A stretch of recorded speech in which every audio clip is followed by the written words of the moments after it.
Hello, hello, is this thing on? How you doing, chat? Chat, the fourth person collective pronoun for English conversation. There's me, there's you, there's them, and there's chat. So, hello, and welcome. Advent of Code, day 9, and Arthur has just said Advent of ha ha ha ha ha, arrays go brrr. So, we could be in for some fun and games with that. So, folks, today we're just going to be doing it in C# because I got like an hour to finish day 9, and then I have to go and do a pub quiz because that's part of work-life balance and it's important. So yeah, I'm going to be looking at it in C#, getting the thing done. I have spent fun and games today. So something entertaining has been happening in the wonderful world of Rockstar.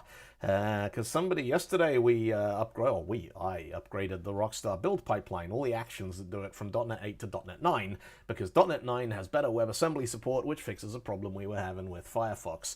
So what I woke up to earlier today was a thing saying, oh yeah, did you know that if you go to code now and you go to Rockstar releases and you grab the latest one and you download the Windows zip file, virus detected, and I'm like, there's not a virus in Rockstar, not unless someone's cracked GitHub, because it's building code that I wrote on their virtual machines. And turns out there is not, in fact, a virus in Rockstar. Microsoft Defender, and I just spent half an hour writing this up because, hey, I'm doing Microsoft's job for free because I'm just a nice guy who wants to help the poor, starving, trillion-dollar multinational corporation who literally own your desktop. Yeah, it turns out that on if you get .NET 9, you make just like Hello World, like literally .NET New Console Hello World, and then you put in this little chunk of XML here. Let me switch the view across there. So you put in this chunk of XML, which basically enables ahead-of-time compilation and strips out all of the IL symbols so that you get a little standalone binary, publish it, and then put it inside a zip file, which you can do in Windows Explorer by going right-click, send to compressed folder. That zip file then shows up as being infected with the whackattack.bml or whatever. I don't know how they pronounce these things. Is it Trojan script whack attack? Is it Trojan script / whack? I don't know. Anyway, yeah. So if you use .NET 9 to make a binary and then use Windows to compress it, Windows thinks that you've just cooked up yourself a virus. Yeah. So that's fun. So I'm just waiting on a couple of people to try the same thing. If any of you want to try and verify the same thing, go through the steps here. Because hey, why not? Cook your own virus in 2 minutes using only a few handy household items. It's not a virus. It's really not a virus. It's just stupid. But yeah, so yeah, that's what I was doing for the first half an hour that I should have been doing Advent of Code. And I really, really hope that Microsoft can fix Microsoft, because otherwise I'm going to have to find a different way of publishing Rockstar binaries. And I don't want to, because zip files are good. Let's look at Advent of Code, day 9. Advent of Code. Da-da-da-da. Day 9. Another push of the button leaves you in the familiar hallways of some friendly amphipods. Good thing you each somehow got your own personal mini-submarine. The historians jet away in search of the chief, mostly by driving directly into the walls. While the historians quickly figure out how to pilot these things, you notice an amphipod in the corner struggling with his computer. He's trying to make more contiguous free space by compacting all the files, but his program isn't working. You offer to help. He shows you the disk map, your puzzle input. For example, the disk map uses a dense format to represent the layout of files and free space. So the digits alternate between the length of a file and the length of free space. So that is a 1-block file, 2 blocks of free space, a 3-block file, 4 blocks of free space, and then a 5-block file. A disk map like 90909 would... Okay, so every single digit there is... All right.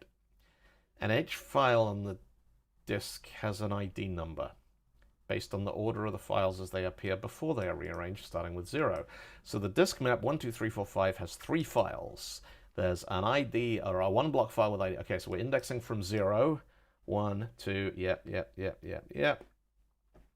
So the disk map 1, 2, 3, 4, 5 represents file 0, taking up 1 block, then 2 blocks of free space, then 3 blocks of file ID 1, then 4 blocks of free space, then 5 blocks of ID 2. Okay, all right.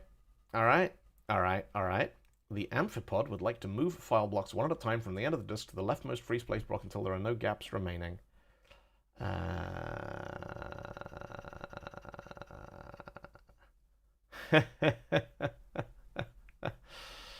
So, oh, that's interesting. 2 people just posted exactly the same comment at exactly the same second on Twitch with exactly the same treat us like you personal rubber duckies, not even your personal rubber duckies.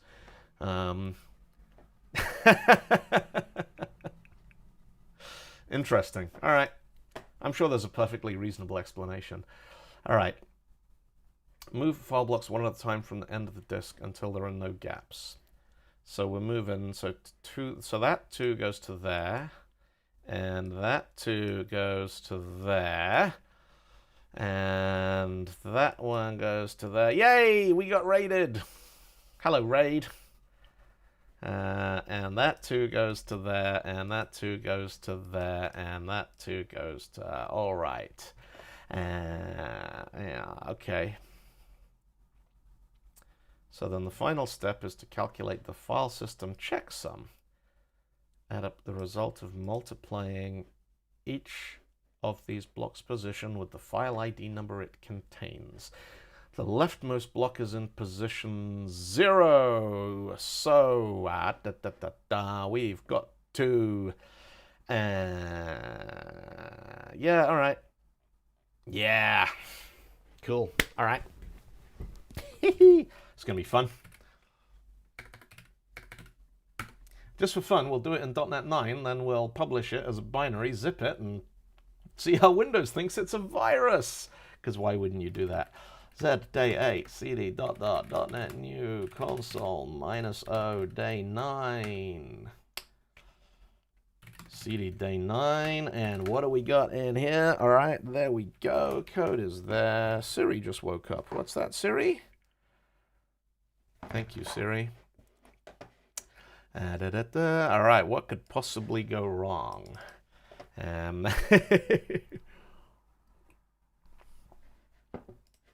All right, so we got our program.cs. Let me grab the example. So there's the example input. So jump over here, right-click, new file. That's example.txt. Throw that into there, save that, program.cs. var things equals. I'm very good, Stony Eagle. How are you? So we gotta read the whole thing, and then we are looking for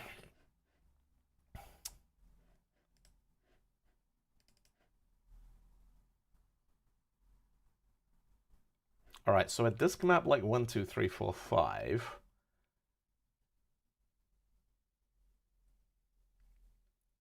So, okay. All right. So that's our 1, 2, 3, 4, 5.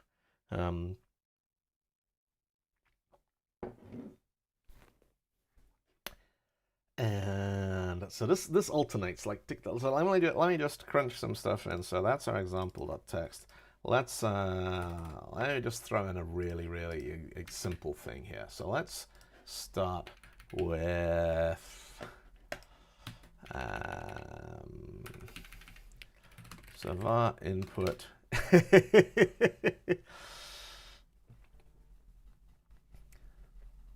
In the world's worst callback, you need to go and fix day 7. Do I? Day 7 was fine. I got my stars. All right, what do we got? Let's go with input equals, so we'll start 1, 2, 3, 4, 5. And then we need to map that. So we're going to map that into something like that. So we've got var map equals so that input.toChar array is going to give me the array, and then select int32.parse is going to turn each digit into its corresponding thing. Hello, yeah, so we are a little later, Aneroid. The X is silent, so just Aneroid, yeah? All right, cool, silent X. I'm sure we have those in English. We do, we have bureau. The plural of bureau has a silent X on the end, and I know that's French, but it's also English. So, yeah, there was a slight delay to today's stream because I had to report Microsoft for being broken. Or rather, write up Microsoft being broken so I can report it later, because they're blocking Rockstar binaries because Windows Defender thinks it's got a Trojan in it. And it doesn't, because I'm not smart enough to write a Trojan. It's not a thing that I've done. So input.toCharArray.select int32.parse, and then I need to do this kind of... Now, I need like the opposite of a... like a zip operator. I need something that is going to... because I don't want to just select it. I need to chunk the thing. I can chunk, can't I? There's a chunking thing. Chunk is a linky method. So link chunk link chunk enumerable.chunk. Split the elements into a sequence of chunks at most of size. So now I can... Oh, yes, Adam, I remember. Thank you. Day 7. That was like 100 million years ago. So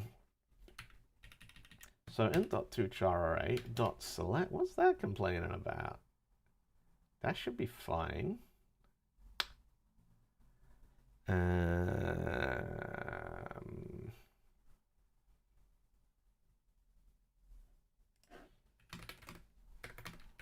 Or is it the int32.parse doesn't have an overload that accepts a char? That's why that's not working.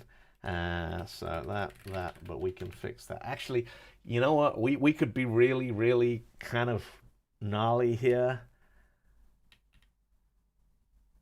because you can turn a character into its underlying decimal representation by doing a bitwise and with the bottom 4 bytes, which is 1, 2, 4 is 7, 15.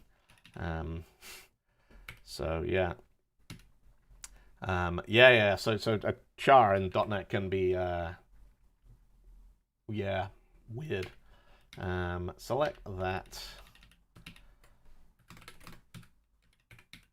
You know what? Let's go for readability, or I'm going to be looking at this in a minute going, what did I do there? So we're going to split the input into a character array. We're going to select each character in the array and run that through int32.parse. Yep, ASCII code, the ordinal of 0. So, I mean, yeah, the other thing you do is you say C minus that, and that will give you the numeric value of each character. Actually, that's nice. That's nice. I like that. .chunk2, and then select... So each one of those chunks now is going to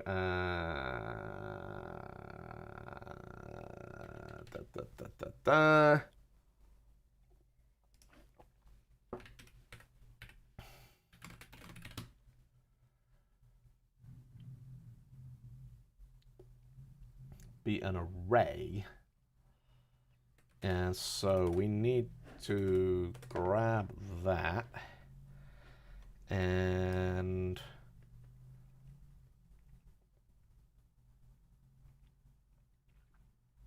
so let me just see if I can turn what we got into that output format there. And we're gonna need some kind of integer in here. Int ID equals 0. We can var that ID equals 0. And then select is gonna go to, so the first element in every chunk. Hello, Chris, how you doing? So Chris, Adam, other folks watching on YouTube, if you jump over to Twitch, you get much lower latency, and it makes the chat much more entertaining. So the first one is the ID, and then the second one is the free space. So what we're gonna do is we're gonna chunk to, and we're going to select C goes to, so the first one is the digit So chunk goes to, actually chunk here is going to be a pair. So I'm going to do string.empty.pad right. And the total width of the chunk is going to be pair dot whatever the first element of the chunk is. And the padding character is going to be id++, which we probably need to explicitly toString. Yeah.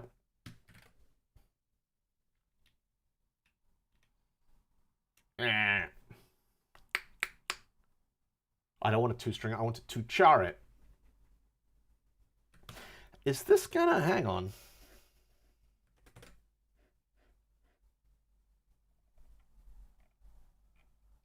How big's the puzzle input? Crikey. Hello, Chris on Twitch. See, isn't that nicer?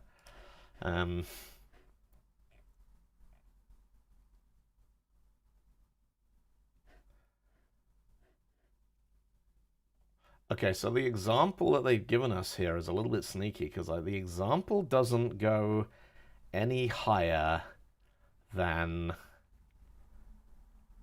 9. But the puzzle input, we're going to get like file IDs way up in the chunky numbers. And so, all right.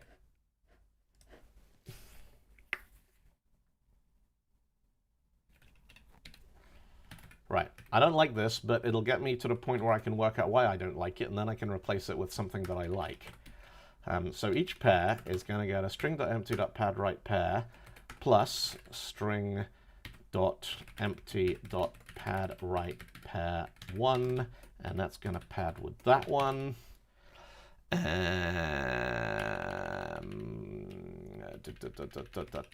we're going to string.join that lot with nothing.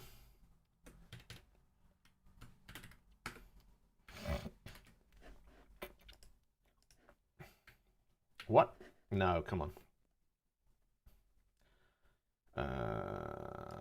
Input.toChar.select that.select pair goes to string.string.string.string.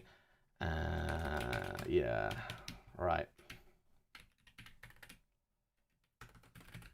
And then console.WriteLineMap. And right, let's see if that works.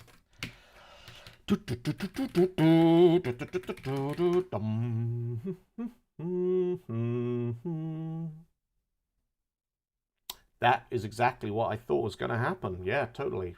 That's the thing.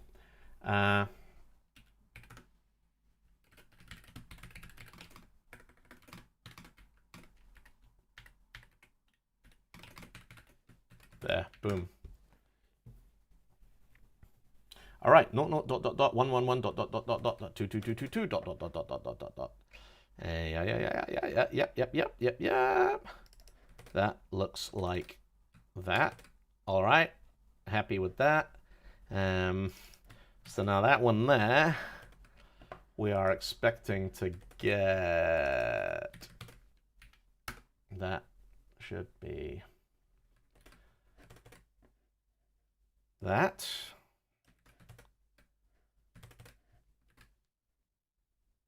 Okay, all right, I'm happy with that. The parsing appears to be doing the right thing. So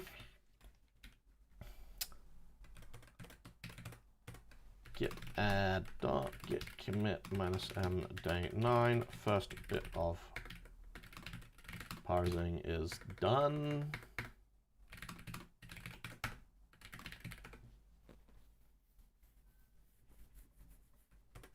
All right, so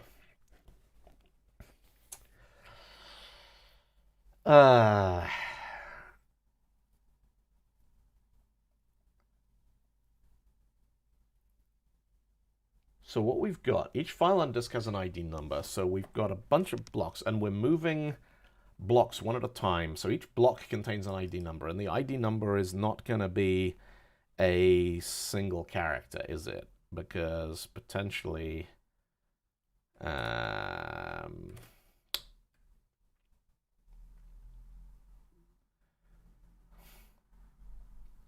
all right. So I'm going to turn this into a array of the IDs are going to be integers, and I'm guessing I'm going to assume that the IDs can be ints for now. So let's turn the thing into an array of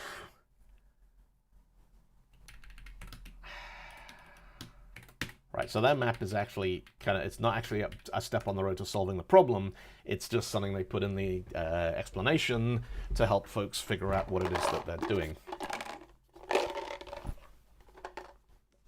Penguin, salt licorice pastels. I realized I've been doing Advent of code without licorice pastels, which is a terrible, terrible mistake.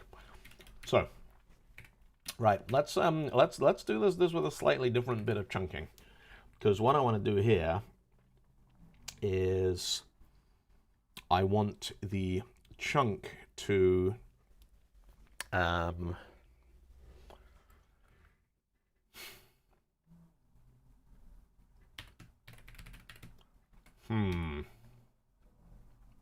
yeah, chunk2.select many. So the first thing that we're going to do here is we're going to take pair, and we're going to say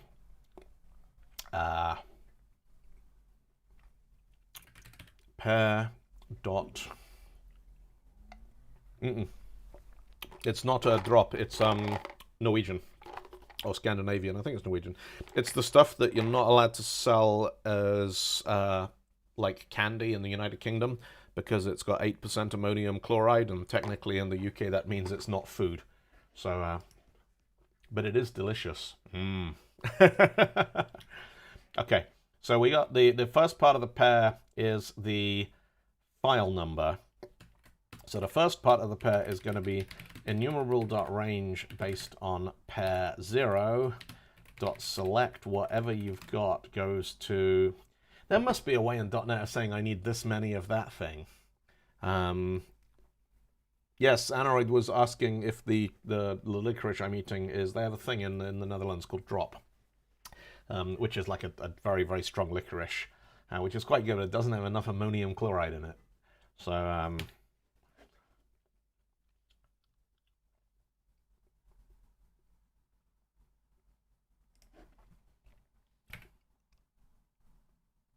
droop or drope? What does it rhyme with? Droop rhymes with coop, or drope rhymes with rope?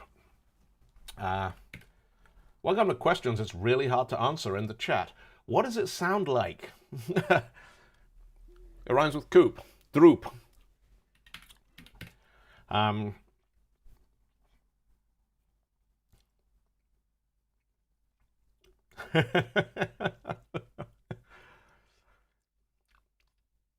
Ah, chemical warfare. Yeah, in the Netherlands you want ammonium chloride, look for double zout.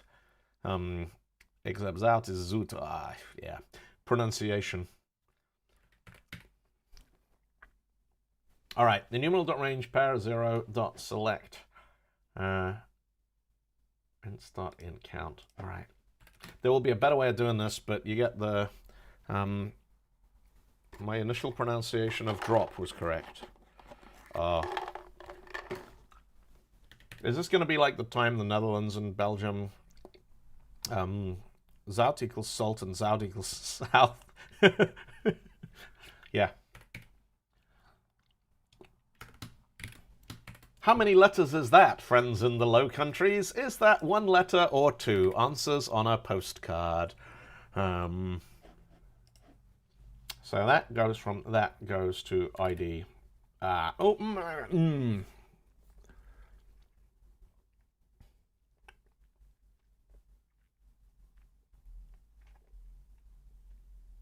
But I don't want to hit ID++ every time. That just needs to be a...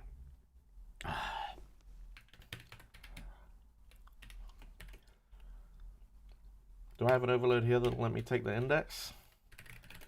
Yes, I do. All right. Goodbye, ID. Thank you for your help.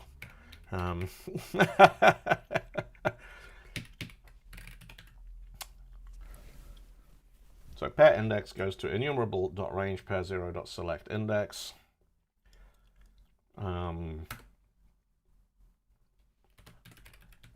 Dot concat enumerable dot range pair dot length is greater than 1, then pair 1, otherwise 0. Dot select, that goes onto, and then I need some kind of like an indicator that this is an empty space. So I could use a list of nullable integers, or I could just stick a -1 in anywhere that... Wait, is there a file ID? File IDs start at 0, don't they? Yeah. So, yeah, start at -1 will do. All right. So range on that, concat with that, select many on that. We'll flatten that into a single projection.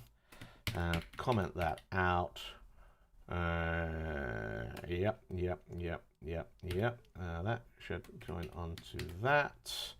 And console.write map will, I think, just say array if it doesn't blow up. Hang on, .NET run, not get push. There is no argument given. That needs to 0, doesn't it? Boom, there we go.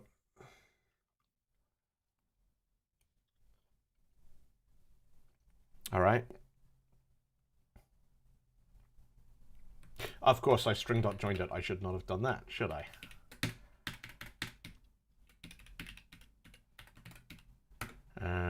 So for each var item in map, console.write item is greater than 0, then no, item is less than 0, then dot otherwise stop it item.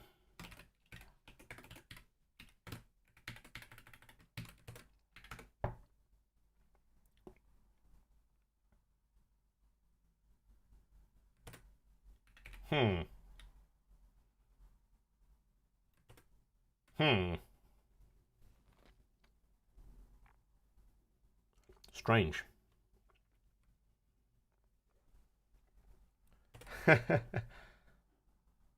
Yeah. What?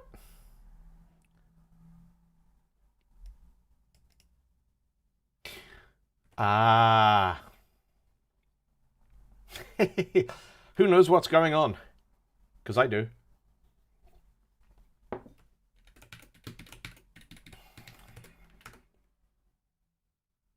There we go. Character dot ASCII code 46. All right, so we've got that. We've got our IDs in the thing. And so now we need to move the file blocks one at a time from the end of the disk to the leftmost free space until there are no gaps. Use 1, 2, 3, 4, 5. Easier to debug. That's probably a very good idea.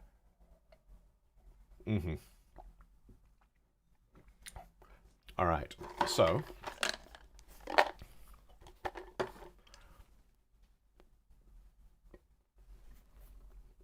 and now we need to move from the left, and anytime we find a thing, we find a gap, we need to take the rightmost ID and shunt it to the left, right? So let's just do a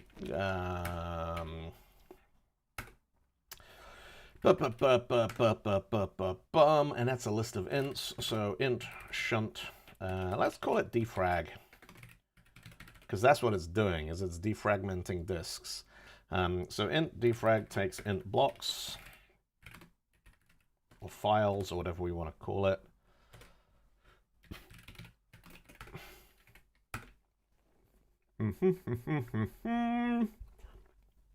It's going to do one pass.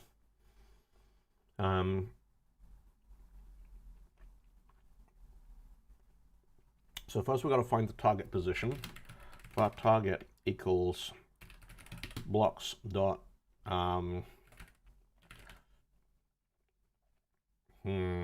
first E goes to E, B goes to B, got -1.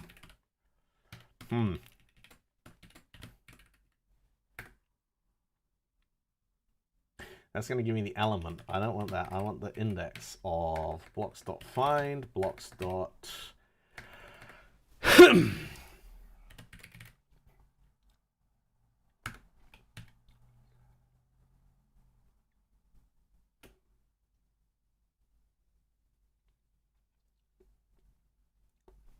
Oh, that's not really what I want either.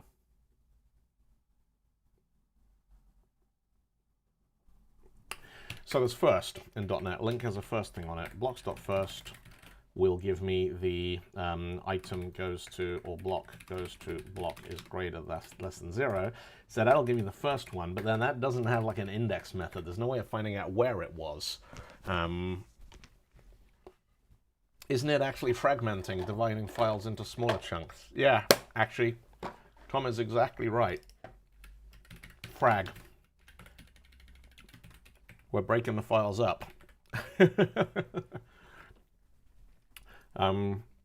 So target equals blocks.first, block goes to block to 0, but that's not going to give me the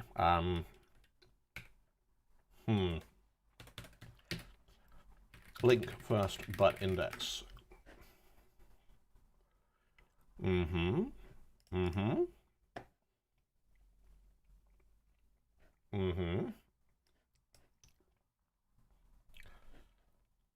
Yeah. Yeah. Yeah. I was thinking index of extension method. Yeah. All right. Public static class extensions. Public int index of first. And we might as well make it generic, because in case it says in part 2 we're going to need to do it with different sized ints. So we've got a this I enumerable of t list, and we've got a function that goes to, so this will be a func t bool filter match, whatever we want to call it.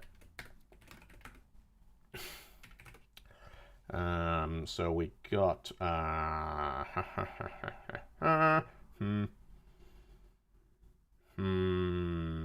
this could just use the skip while, right? var skipped equals list.skip while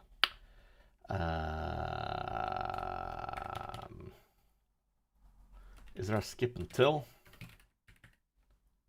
No, there's a skip while, but there's not a skip until. Skip while element goes to, or item goes to not match item. So we're going to skip items, and then we are going to return skipped.count. And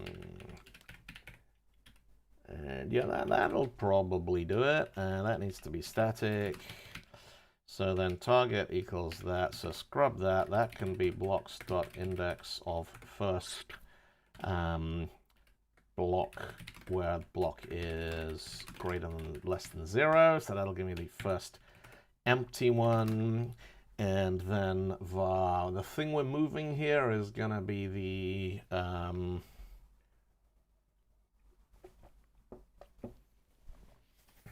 source, I guess. And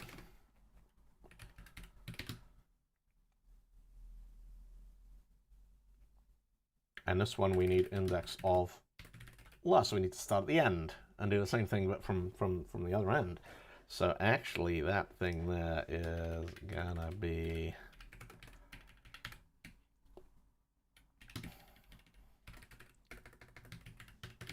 and that's not going to be an iNumeral, that's going to be an iList of t, because we need to be able to start from the end of it. I don't like that skip while syntax. I'm gonna hello Aqua Viva. Hello from London. How you doing out there? How is life in Italy these days? iNumeral t, that's a match, so we'll make that an iList of t.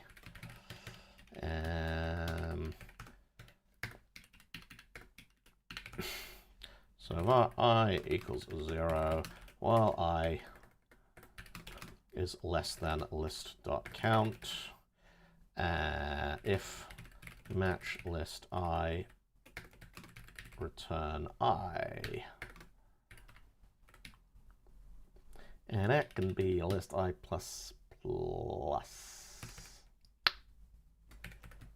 Yeah.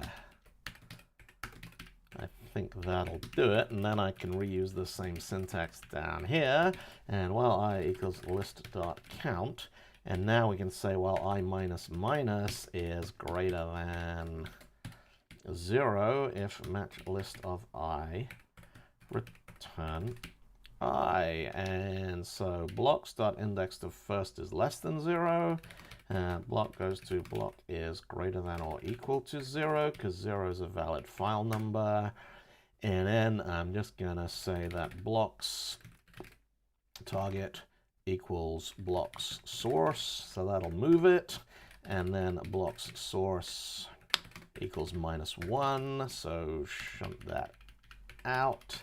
Except we need a breakout clause in here, because this will operate in does it operate in place, or does it give us back? No, it's gonna modify the array, and it's gonna give back a bool that says if anything moved. And if the target and the source, so if the source is greater than or equal to the target, it means we've crossed in the middle and we can't shuffle any more things. Source greater than or equal to target, then return false. Otherwise, switch the things and return true. And that is gonna want to, yep, okay, so that's fine. So then we've got our map. So what I'm gonna do is while frag blocks console.write, and this is where we just need for each. I had a nice little debug function in there, didn't I? And I just deleted it.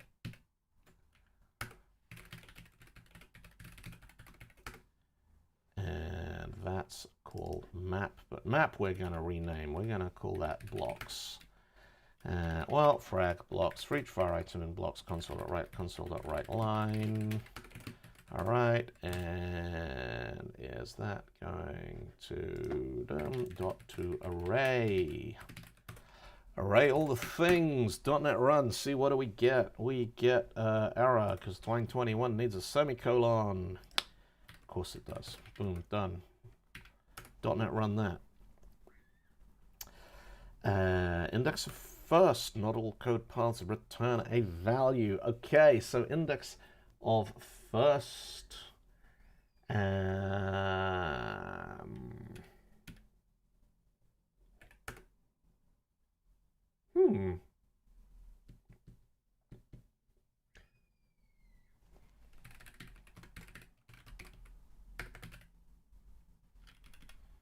I guess.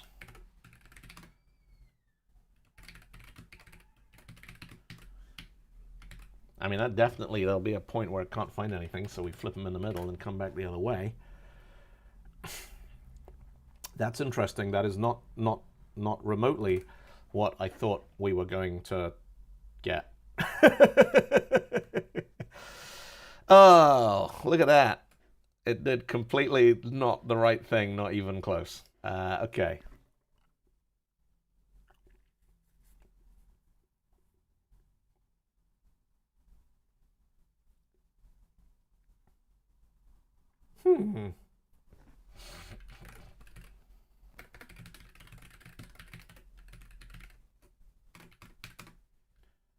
So let's go, source goes to target, dump that out on each line.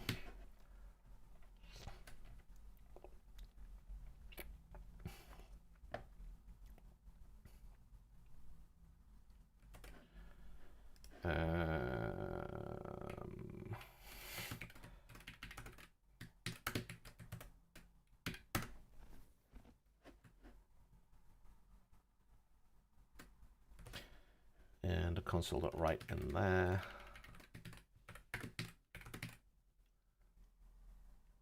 And does .NET have the do while syntax that puts the test at the end?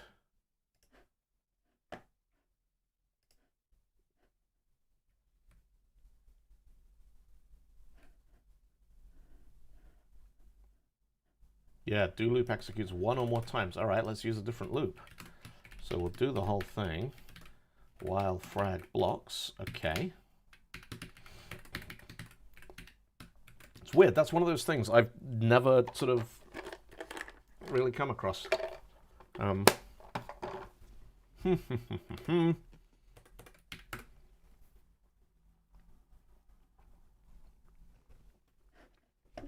right. That's interesting. That shouldn't be moving to position 2. That should be moving to position 1.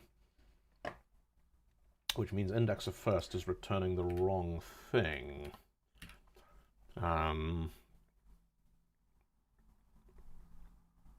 Yeah, dope.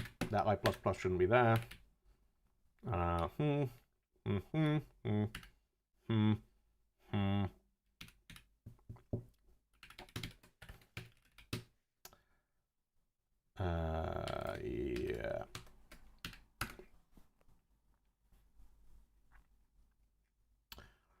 All right, so move number 14 to number 1.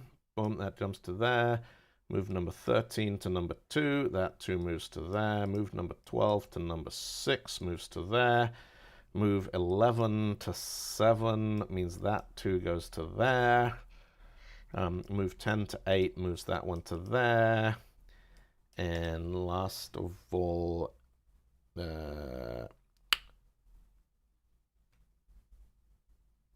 yeah, 10 to 8 moves that one to there, and then 8 to 9, I need one more. Yeah, all right.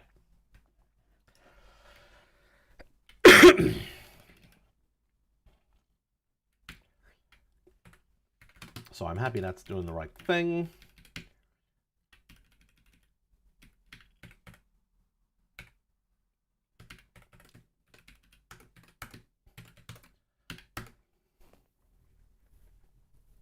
Yeah. All right, cool. That does the right thing, and it does. It just the thing inside the algorithm there was unnecessary. So that can come out. So that's cool. And so last part of the puzzle then is I need to do some sort of calculation, right? So let's just check our second chunkier example, make sure that's doing the right thing. Would not, that can come out.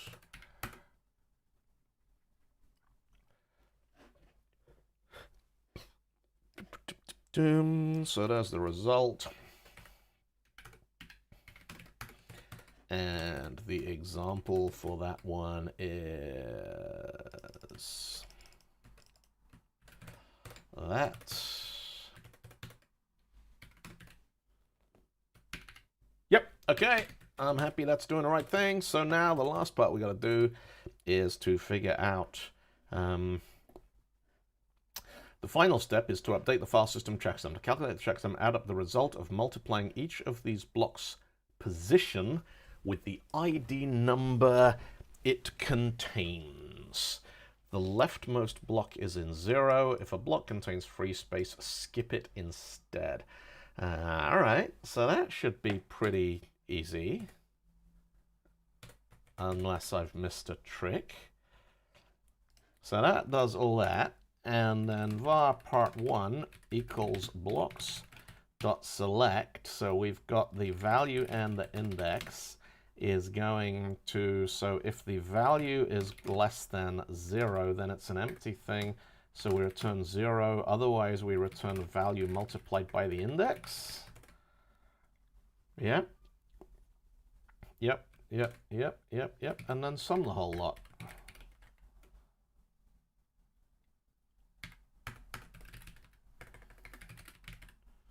And then we console.write part1.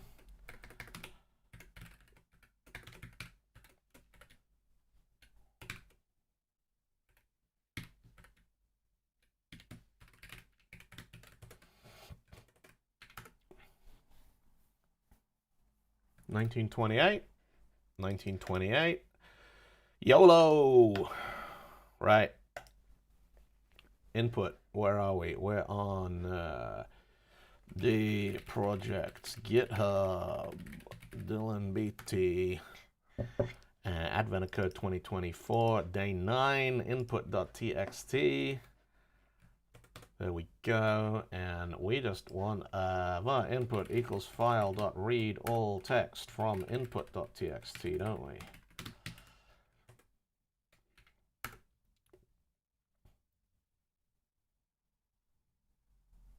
Cute.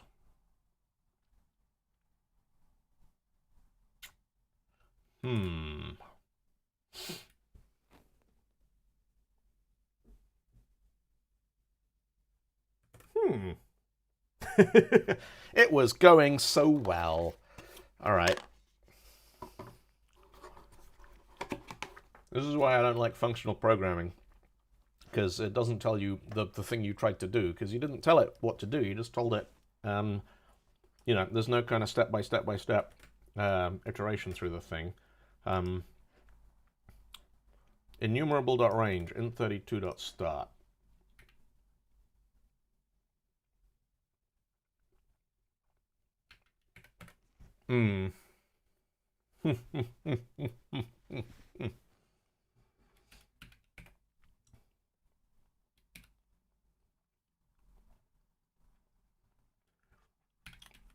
So,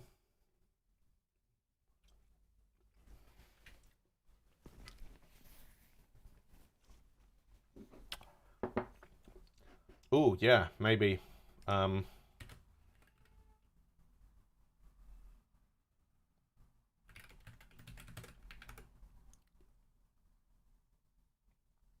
Yeah, new line at the end of input. Well, that's clearly working. Let's not write it every time we do anything.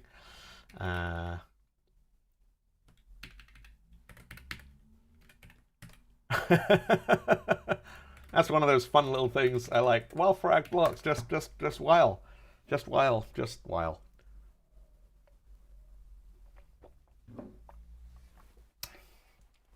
This is going to take time, isn't it?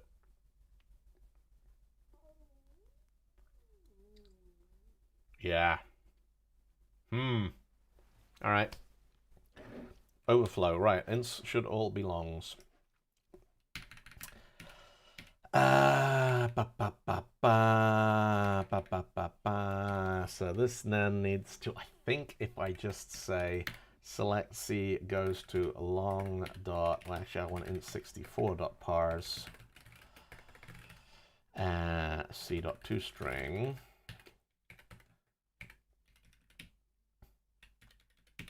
And now that is going to be enumerable.range. Don't know. Come on, don't do that.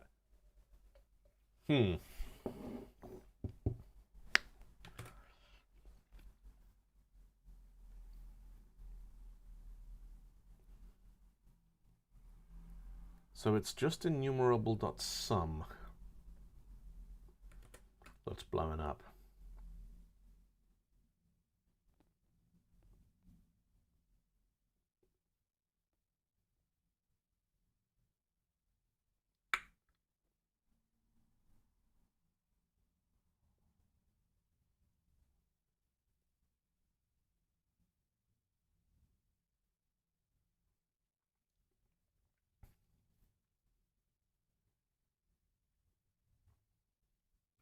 Maybe it doesn't need that until it gets to... So that's all small. Like everything up to there is got to be small values. Blocks.select value is less than 0, then not L, otherwise long value.index. Maybe that'll fix it. It's always a temptation to be like, if you need long, like 64-bit ints somewhere, you might as well put them everywhere. But that also means that everything... There we go. Okay. How are we feeling, chat? Are we feeling lucky? Boom. Continue to part 2. Upon completion, 2 things immediately become clear. First, the disk definitely has a lot more free space. Second, the computer is running much more slowly. Maybe introducing all of that file system fragmentation. Oh, look at that. Oh. Goodness golly.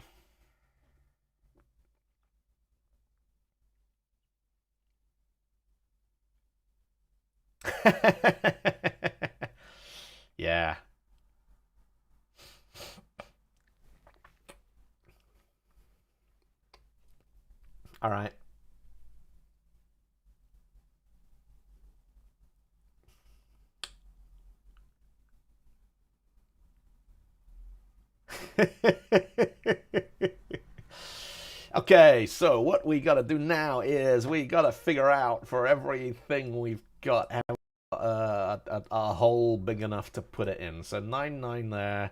We'll move to there because it'll fit in that gap. And then we've got a 8, 8, 8, 8 doesn't move. But then 7, 7, 7 moves to 7, 7, 7. And then 6, 6, 6, 6 can't move because there isn't a big enough gap to the left of it. And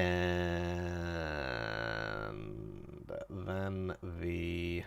Oh, wow. All right.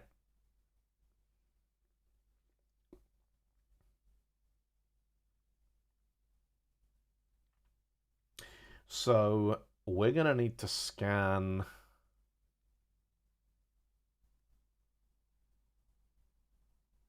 Okay, so it's always got to... It's... The fun part here is keeping track of where we've already looked. Because for this one, it's easy. You just start with, you find the final block on the disk and see if there's anywhere to put it. And that's easy. So that moves. Second one, you find the final block on the disk. You look if there's anywhere to put it. But there isn't.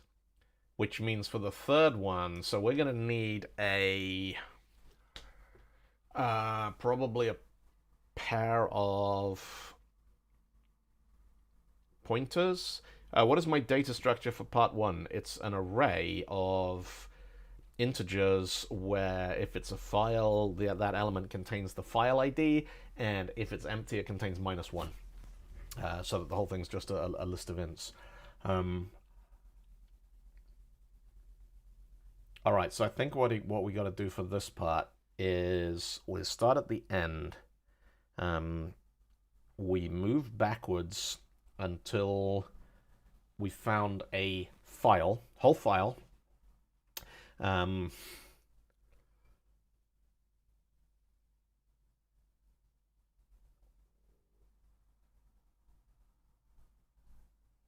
The original stuff. Yeah, because in this one here, the 8888, the original start. So 8888 here never moves to 7. It never moves into that gap. All we're going to move are files that...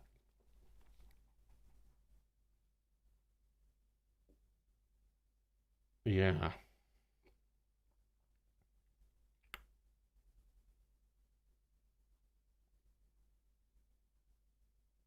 And then the last thing this does here is it gets back as far as 2, and then the 2 goes, oh, well, I can move left.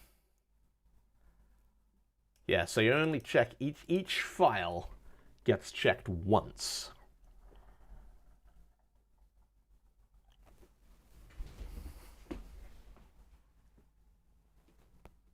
I'm sorry, I thought I heard a horse, which is weird when you live in Southeast London. We do get one occasionally. There's a funeral home around the corner, and occasionally they have a hearse that's drawn by these four magnificent horses with the headdresses and everything. Yeah. So what we got is we've got a bunch of things. We look at, was it a horse outside? Nay, it was not a horse. I don't know, it might have been a horse. It's dark. Unless it was literally right outside the window, I wouldn't have seen it.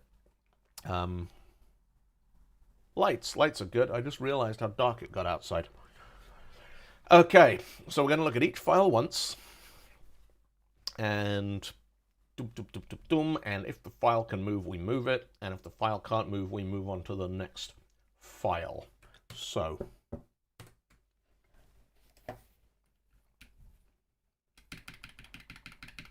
hello, Christian.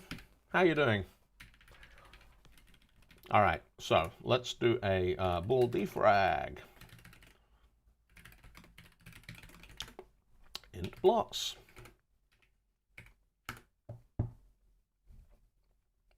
All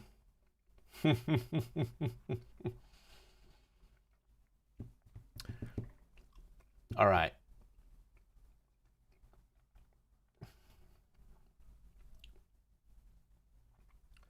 So, how do we find files?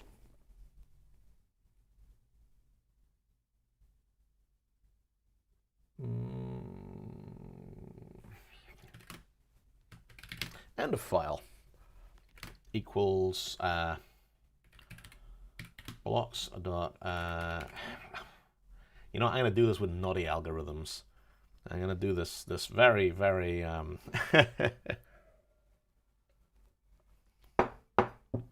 so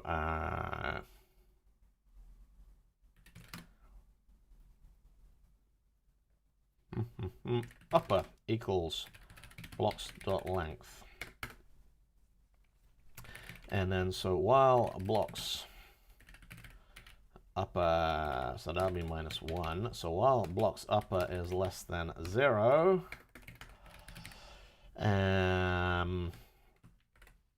upper minus minus. All right, so that'll bring that one in. Dig, dig, dig, dig, dig, dig, dig. No, orange hasn't been here yet.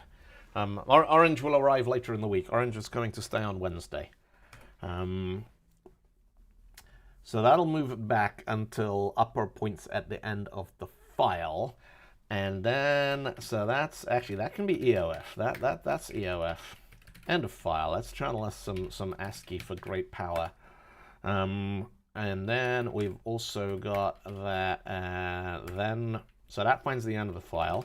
Then we're going to say var BOF equals EOF. And then we're going to say while blocks BOF equals blocks EOF, BOF minus minus. All right.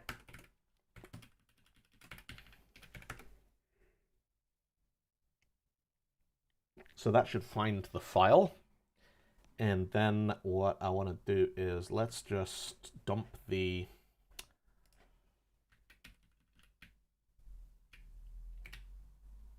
first of all, let's reinstate our test input.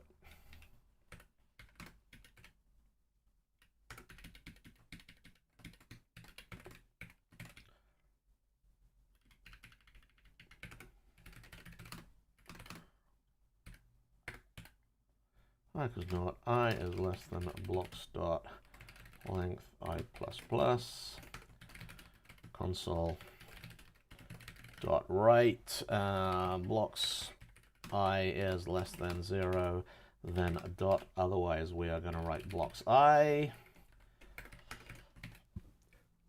Then we're going to console.write line to get the new line, and then what I do is going to go console.write line string.empty.pad write with BOF. Then console.write string.empty.pad write with a EOF minus BOF, and padding character is going to be that one. All right, console.write line on that. That's cool. That can I change what? Yep, there we go. Welcome to the stream. In the chat, Surly Dev is telling dad jokes.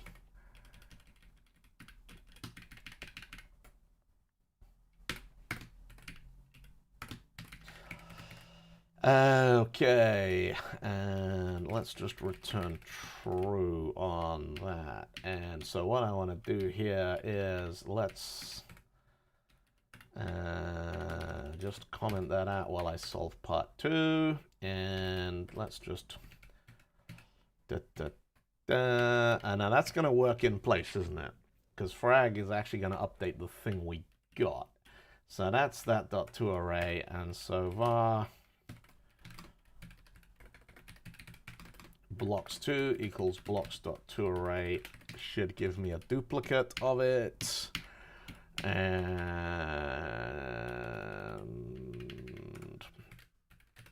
defrag blocks2. So I just want to see what do I get out of here. Blocks2, yeah.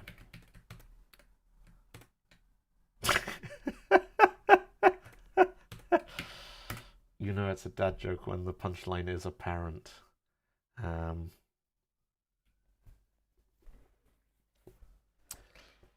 All right, well, that worked other than the slight detail that it pointed at slightly the wrong place.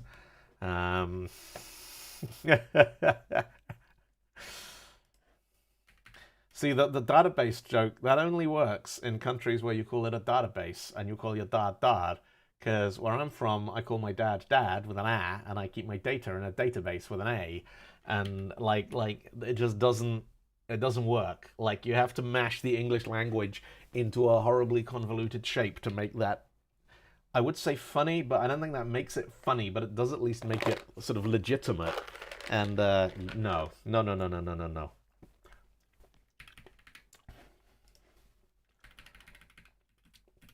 You want to hear my favorite joke? It's an elephant joke. What did the hunter say when he saw the elephants coming over the hill? He said, "Oh, look, it's the elephants." What did the hunter say when he saw the elephants coming over the hill wearing their dark glasses?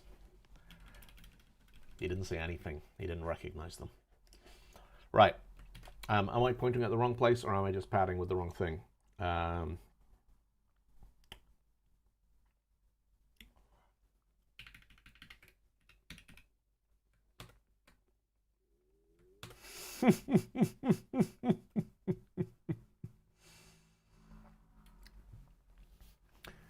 So TTV Mulatto Swing says, "Hello, my friend. How old are you?" Reason why I ask is because I'm 45 years old and I am study software developer online. I am 46. I am 46 years old, and I kind of like just about figured out what I'm thinking I'm maybe doing with my life, but I'm still not sure what I want to do when I grow up. So, all right. Am I pointing at the wrong place, or am I just drawing these in the wrong place? Let me draw them out.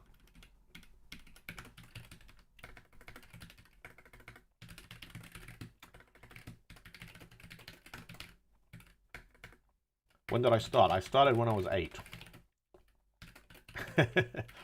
I started computer programming on an Amstrad 6128 when I was about 8 years old, 1986, 87. 4139.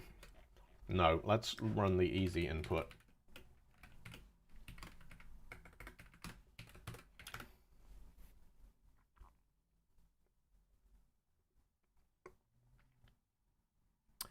All right, 14 and 9. So we got 0, 1, 2, 3, 4, 5, 6, 7, 8, 9, 10. Index. So those indexes are not correct. They are both too high. So,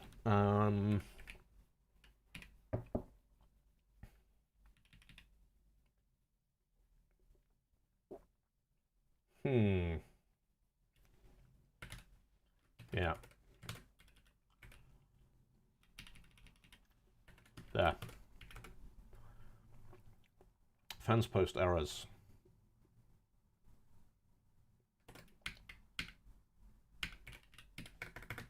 Yes. There. No. What? Hmm.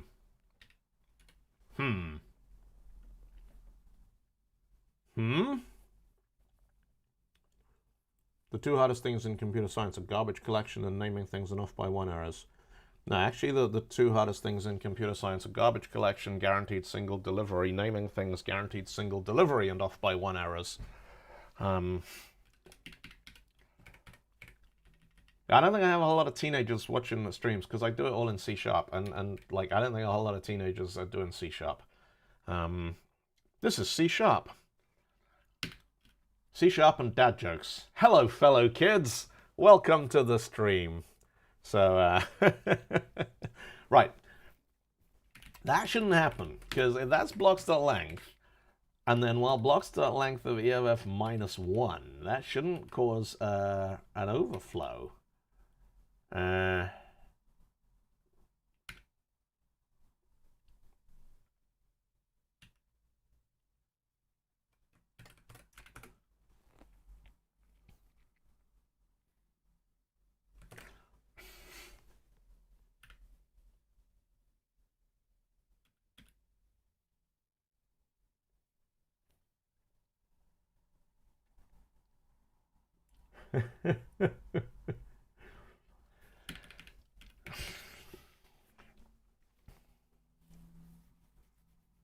I am ready to hear a TCP joke. Please proceed with telling me a TCP joke. How long is the TCP joke?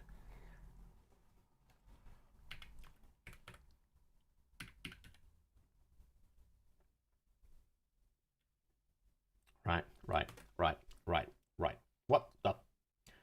The index is outside the bounds of the array. Line 32. So line 32, all right, there.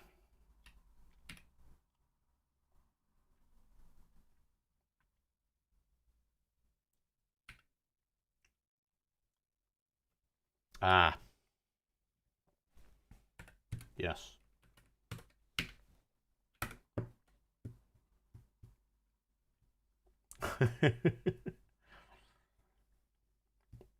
So I kind of, if I take the glasses off, I can now, like, I got one eye that can read the code perfectly. Well, that's fine. And the other eye, I need to crank it up to about there.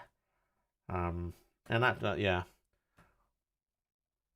So I tend to wear glasses now when I'm programming. I don't like it. Getting old sucks. I mean, it probably sucks less than being dead, but right. Okay, so .NET Run. No, I just fixed that.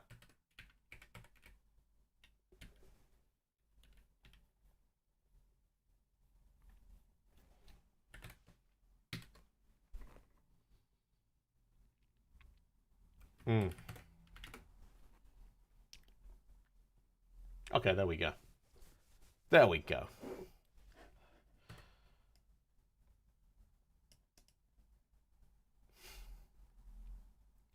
Okay, so I'm confident now that we're picking up the right block. So let's reinstate that one. And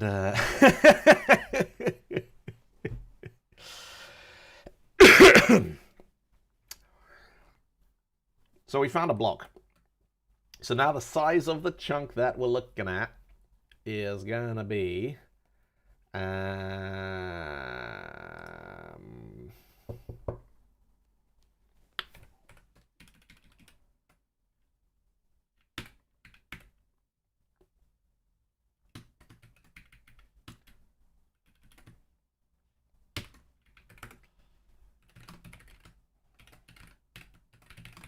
file size equals EOF minus BOF.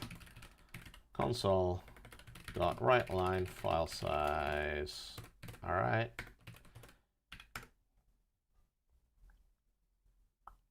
Two. All right. So now what we need to do is we need to scan from the left.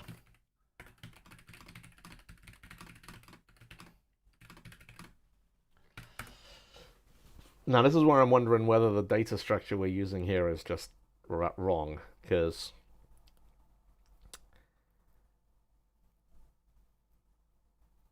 if instead of having block, we just turn the whole thing into a single flat array where if the... No, shut up. No, ignore me, I think. Because the checksum thing...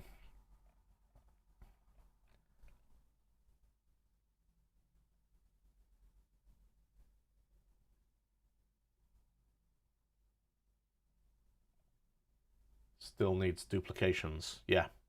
Write the dumb code. Dumb code! Let's write the dumb code. All right, so that's the file size. So scan from the left, looking for a gap of size 2. So this is for every file. We need to go clunk and start again. So var bog is beginning of gap equals 0. Var eog equals 0, because that's that. And so so from the left, so while blocks bog is greater than or equal to 0, bog plus plus. And then when we get to there, eog equals bog, and then while blocks eog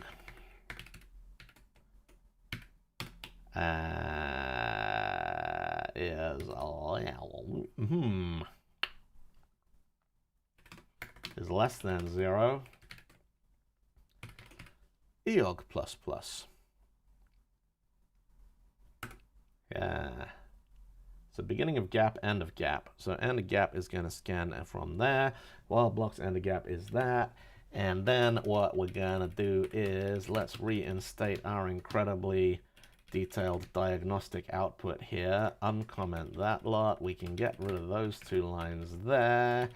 And then I'm down here gonna put that, and the gap is gonna be there, and that's gonna be eog minus bog, and that's there. And we run the whole thing, and we discover, yes, all right. So that's our gap there, ding, ding, ding. And that's that one, ding, ding, and that's cool. And so now what we gotta do is we gotta move the file. So let's say if var gap size equals end of gap minus beginning of gap, and then if the file, ooh,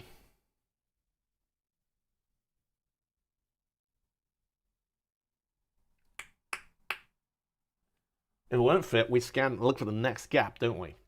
So it's like block, gap, gap, gap, gap, gap, gap, gap. Yep, block, gap, gap, gap, gap, gap, block, gap, gap, gap. Yeah. So if our gap size equals that, and then if the file size is less than or equal to the gap size, move the file. So which means that we are gonna say for var that must. This is one of those things where I wish you could just do a range assignment. You could say like blocks BOG to EOG equals blocks beginning of file to end of file, and just have it do the right thing. But I do not think you can do that, because yeah, the left hand side can't do that in .NET. The right hand side can, but the left hand side can't, because range operators are not assignable. So what we got to do is say for var I equals beginning of file, I is less than end of file, I++, and we're going to say blocks bog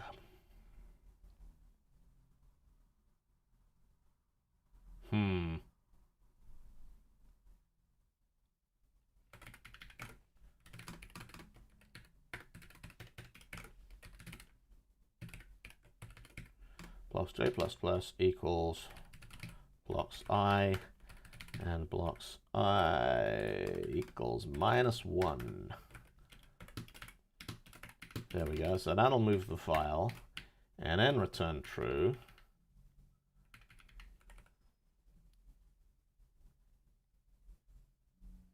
And copy and paste, write the dumb code. There we go. So let's see if that moves the first file into the correct position. Yes, it does. All right, so we've moved file 99, has gone down to there, so that's moved to 99. And then we move on to the next thing. So if we've moved the file,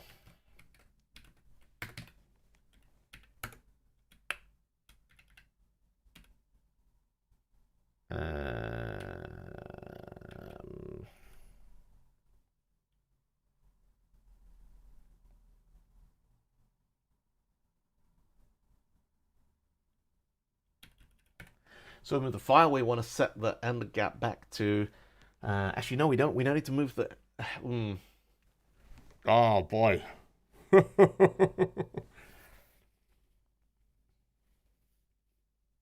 See you later, Tom. Thanks for tuning in.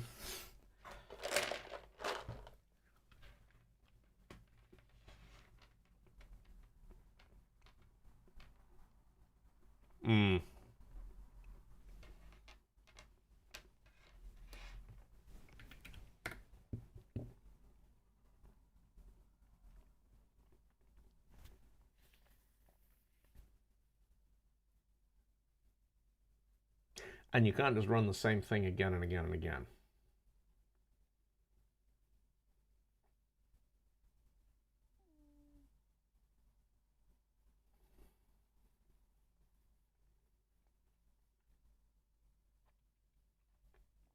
Or can you?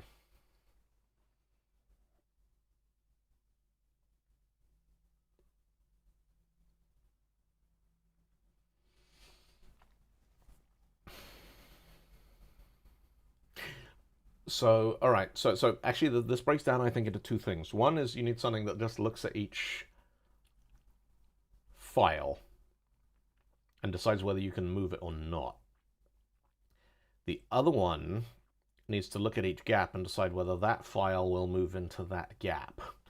So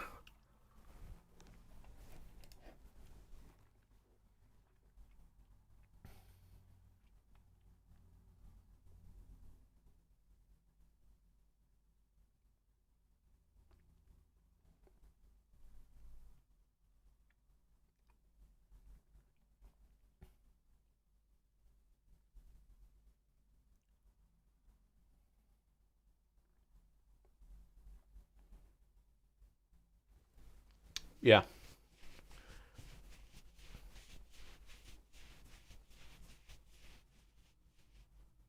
So Aneroid, the problem with getting the size of the rightmost file is that if you've already... So look at the example we got here. So this one here, it's the rightmost file. The next one, 8888, is the rightmost file. It doesn't move. So the next case, we need to check not the rightmost file. The next one, we look at, so the 777, that one moves. But in the next one, we don't look at the 888 again. We look at the 666, it doesn't move. We look at the 555, that doesn't move. We look at the 44, that does move. That moves to there. And then we got the 333, and then we've got the 333 there. But at that point, the 2 moves across to there. So, yeah. I think what I need to do is...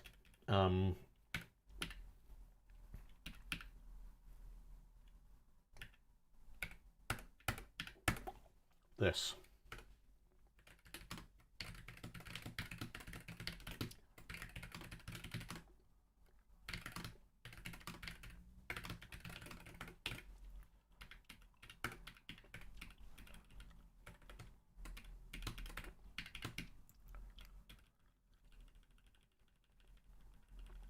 Now, hang on. First of all, let me extract a method from that lot.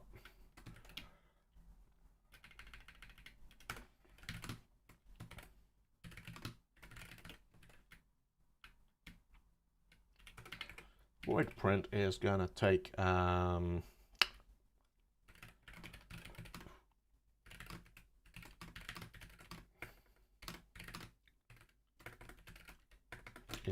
So what do we got there? We got int at the beginning of file, int end of file, int beginning of gap, int end of gap.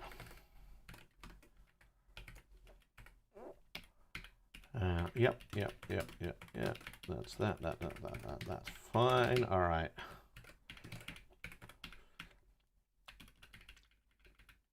And so now that becomes print blocks BOF, EOF, BOG, EOG. So we scrub that and that one there.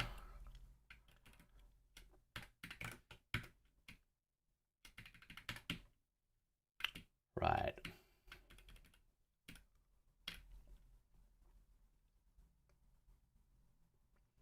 Search always from the start is not bad because you can stop once you hit the file start, so it's not full quadratic. Okay, so move file if you can. File size equals that. Beginning of gap equals 0. While blocks is blah, blah, blah, blah, blah, blah, blah. If file size is less than gap size, move the thing and return true. Else,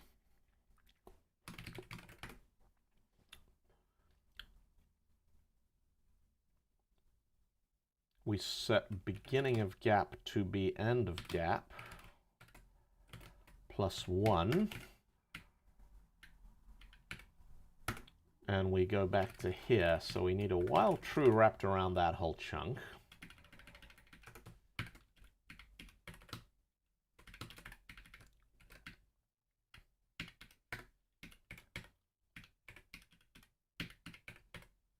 Yep.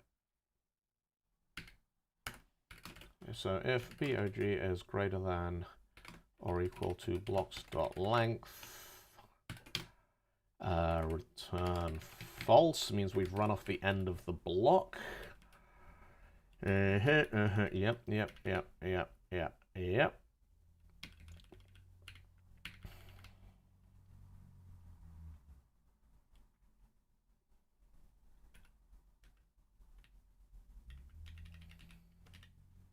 Now I think in there, we don't need J at all.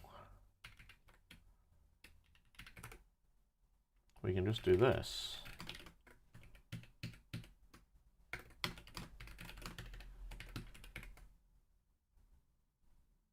Because those are going to be passed in as arguments.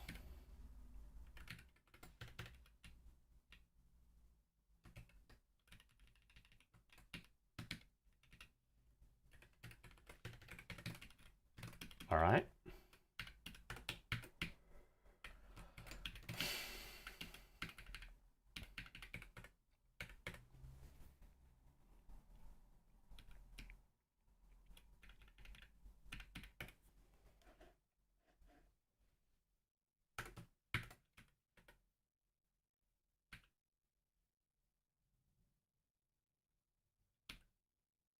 Yeah.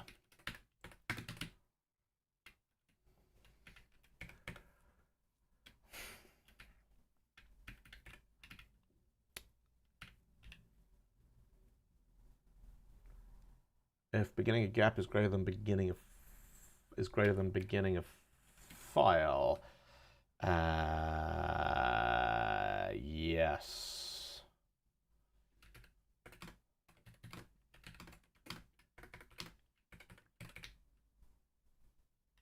Yes.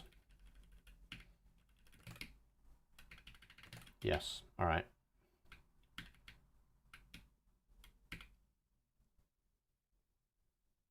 So now defrag finds that. That finds each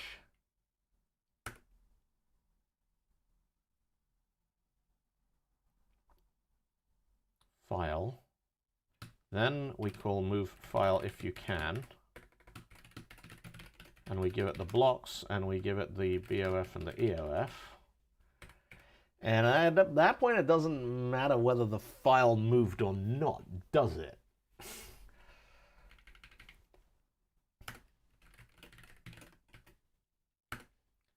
So while true, if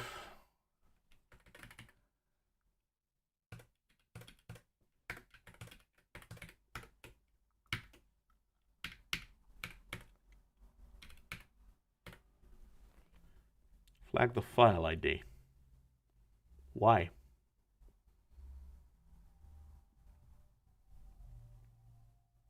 We look at the file, we move it if we can. If we move it, we've moved it. If we haven't moved it, we haven't moved it.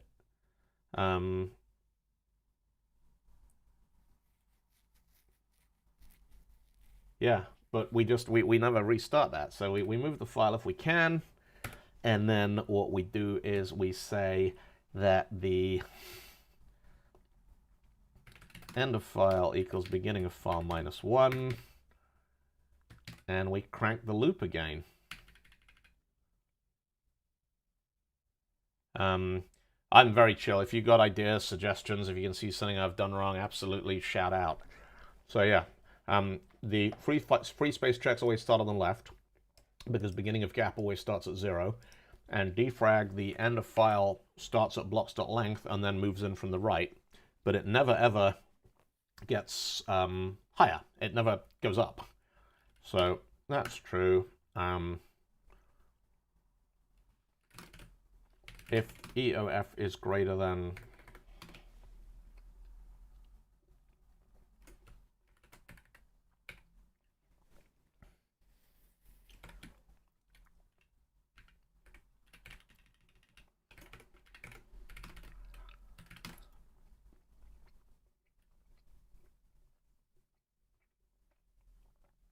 Did you group the non-free blocks? Yeah, because this thing here checks that they are all the same file ID, because it compares the block at the beginning of file to the block at the end of file, and it only grows the block, or it grows the file, while both of those things match. So blocks, end of file. I'm just looking for the what's the bailout case in this?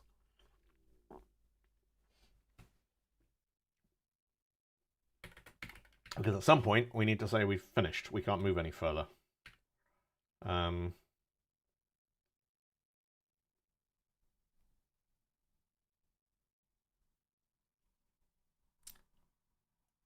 While blocks end of file is less than 0.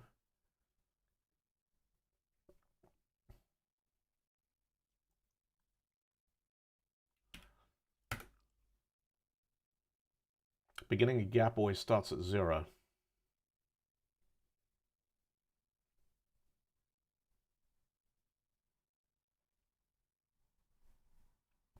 Bailout is left free, right free, and you've reached file ID equals. Hang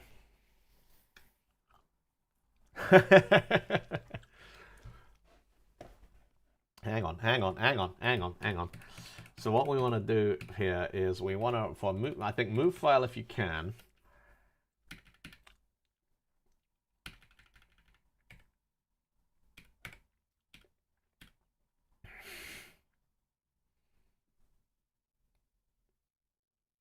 And when we get to file 0, we know we're done.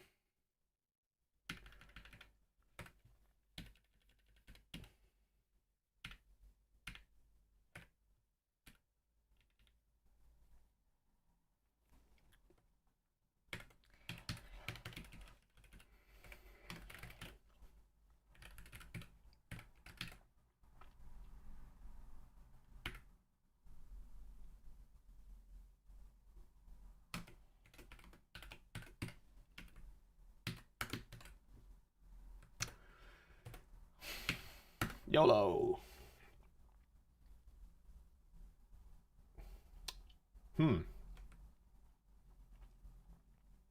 Defrag, not all parts, return a value.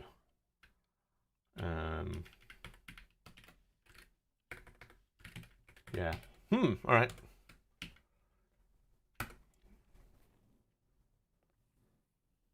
Okay, I thought that might blow up.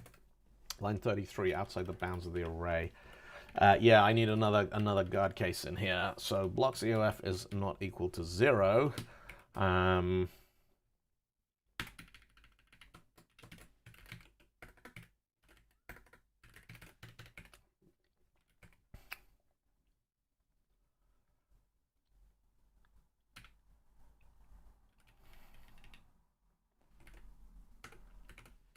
So at that point, if EOF is less than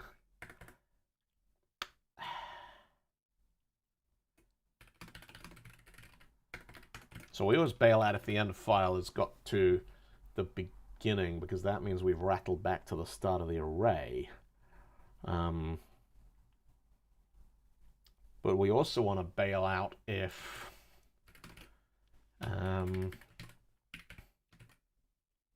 no, that should just keep decrementing.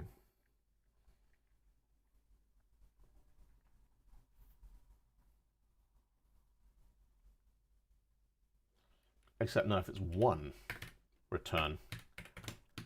Because if we're pointing at the first block in the list, then that file can't move to the left, because there's nowhere for it to go.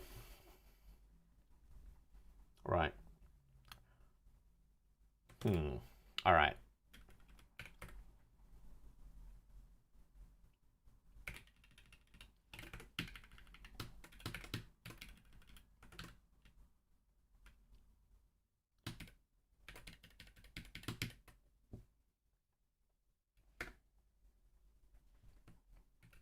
Now that just needs a clause in that it says if, so while boff is greater than 1, and yeah.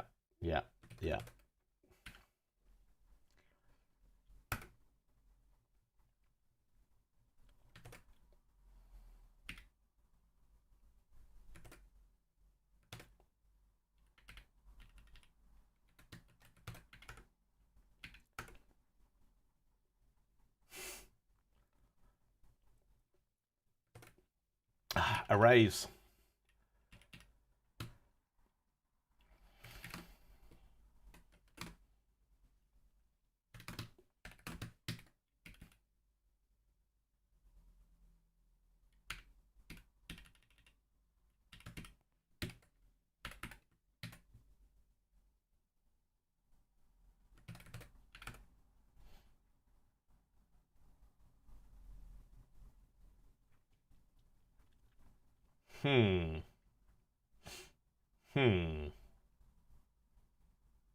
That took a very long time to exceed the bounds of the array. I am going to take a 2-minute break. I am going to get myself a glass of water, and I will be back in a moment, folks. Let me see. Hello, we're back. Right.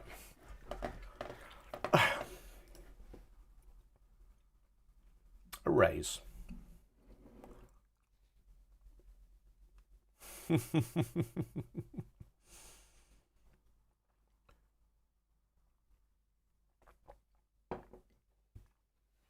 Yeah, we did that.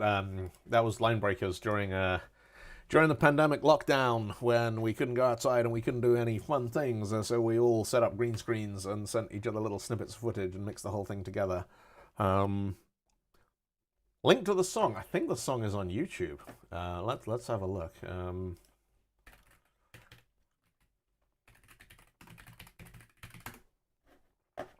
We're going to cross the streams. There I am.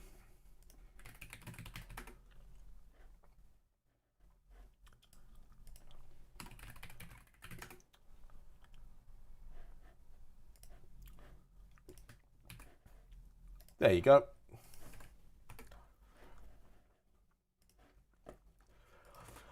Right. I got 10 minutes to fix this, and then I have to go to the pub. So, right,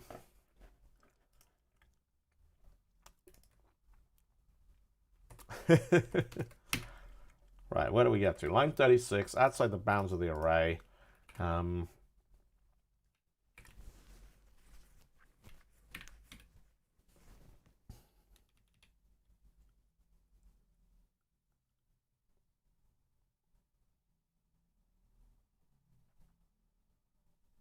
That was dumb. That shouldn't be outside the bounds of the array. How can that be outside the bounds of the array?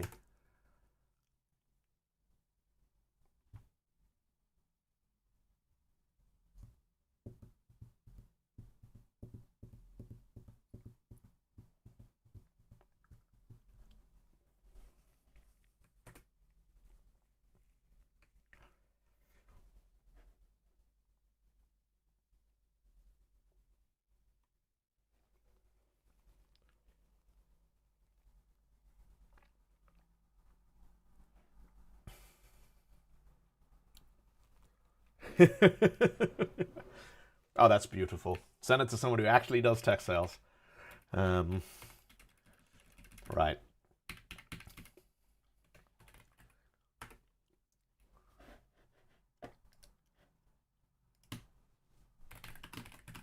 Give me 1 second, folks.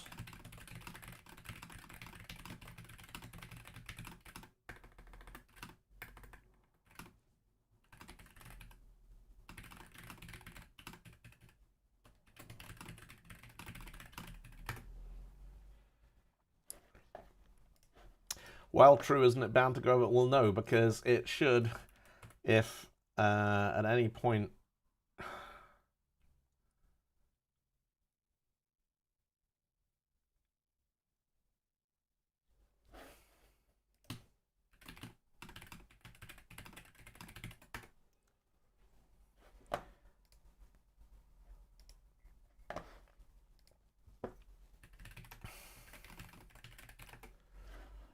so it'll loop until it falls off one end or the other. The first EOF greater than 1 could be skipped and produce a BOF equals 0, but 0 isn't outside the bounds of the array. BOF equals 0 should be fine because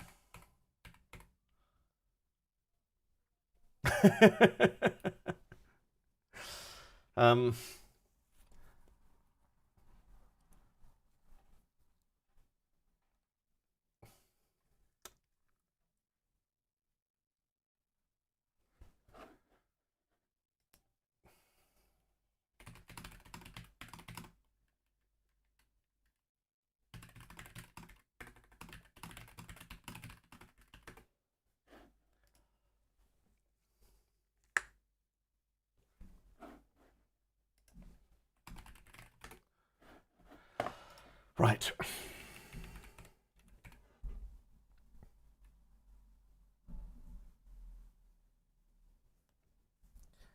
It's also taken a crazy long time to run, even on that tiny, tiny little example, which makes me wonder if there is a... Do you have a defrag? Yeah, I've got... So frag was part 1. Part 1 was just frag. Part 2 is defrag. Because part 1 breaks the files into bits and shuffles the bits left, and defrag has to move entire files. So the files themselves don't end up defragmented, but everything is moved to the head of the disk. Right.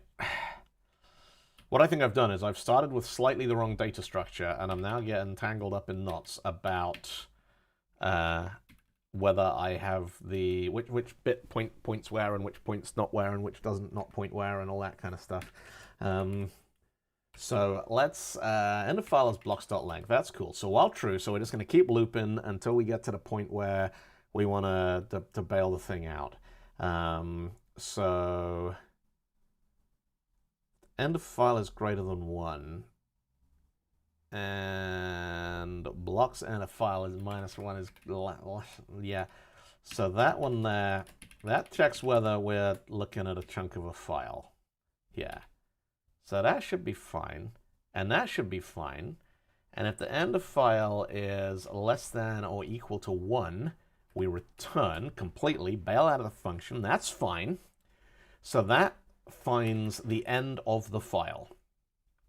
So then we set the beginning of file to be the end of the file.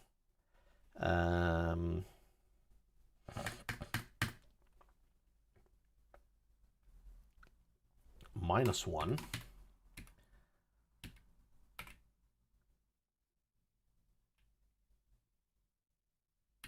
Now, at that point, if the end of file is less than or equal to 1, we return, which means end of file -1.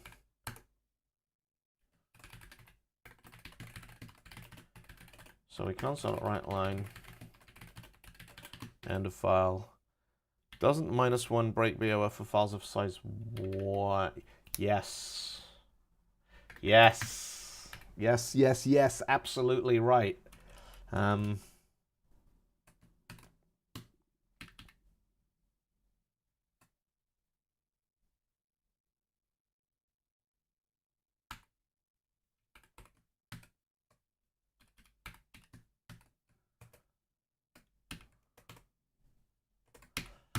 Yeah, if you've got a 1-bit file, you don't want to find the 2 separate bits of it.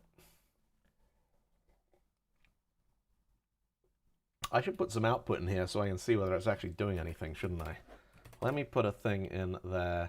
So after each move file, if you can, we are going to print blocks EOF. So what do we got? Blocks. We'll do this at the top. Print. No, we won't. We'll do this in...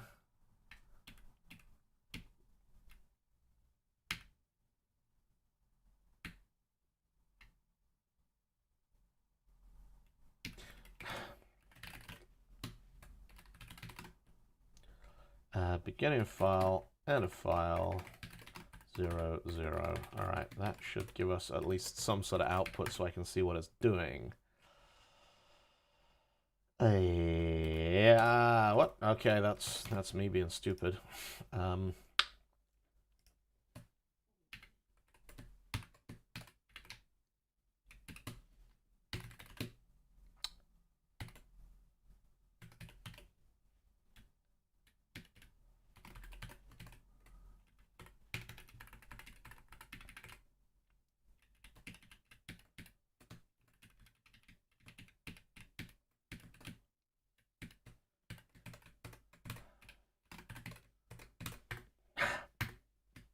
Yes, there.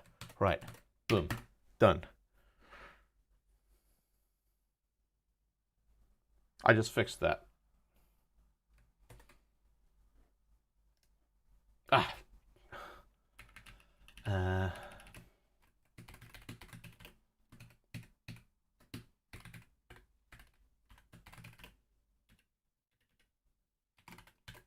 Actually, you know what?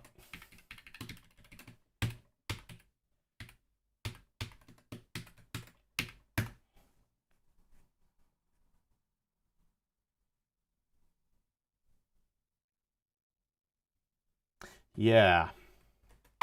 Yeah.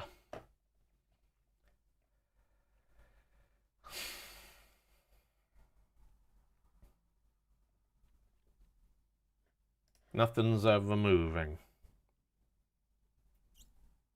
I'm going to come back to this one later because it is time for me to pack up and go and do the pub quiz, because there is more to life than Advent of Code. But I will be back on later this evening, or I will get this done this evening and you can join in tomorrow and see how I got it done. Folks, thank you for tuning in. It's always been fun, and yeah, fun and games today. Only 1 star and 0 Rockstar, but that's alright. Take it easy, folks. I'll catch you on the next one.